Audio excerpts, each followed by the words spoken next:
Clayton Brown has come up with a quick fix, I think, for these holsters. So essentially what we have here is a shroud.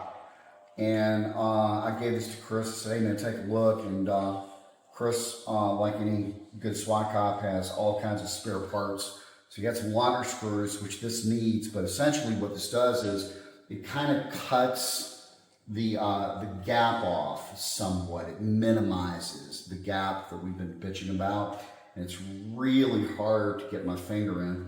This is a T-gun, and Chris had a spare 300, Shivworks 300. So nothing changes as far as the pathway for drawing or holstering the gun. It's a T-gun, so you gotta push it down, okay? That barrel plug doesn't let it lock in, but that's the only thing. Nothing else changes as far as drawing the gun or holstering the gun.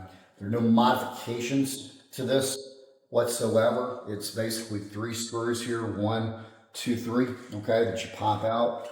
I think this is a, we were talking, if you have a 6000 series holster, I think this is actually a pretty good fit, mainly because it doesn't change anything. It's on the outside. Chris, what do you think? Just looking at that.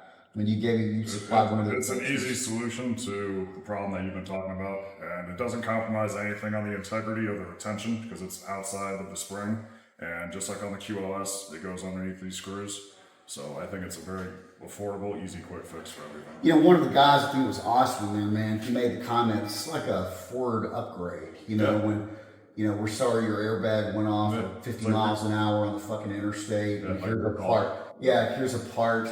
You know, and I think, you know, the fact that Clayton's making these, I'm not sure what he's charging for them, but he's putting them out there. So certainly a cop who's concerned about the gap, like we think they should be, can upgrade his existing holster. He might have an issue with his chief or whoever, but I think with the knowledge that we put out there as far as why he would put this on his holster, you know, I think an administrator balancing that issue with this and the risk of it possibly doing something, probably err in favor of that cop being proactive, especially if it's not coming out of the chief's pocket or the agency's budget, you know? Low risk, high reward.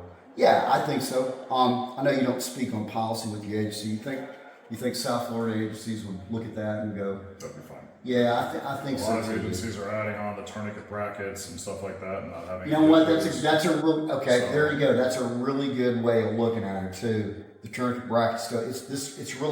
It's no more intrusive than that, is it? Yeah, I agree. I think that's a good crossover, Chris. So, Clayton Brown, he is primetc.com, I believe. Prime Training. I already put him on my Instagram. So.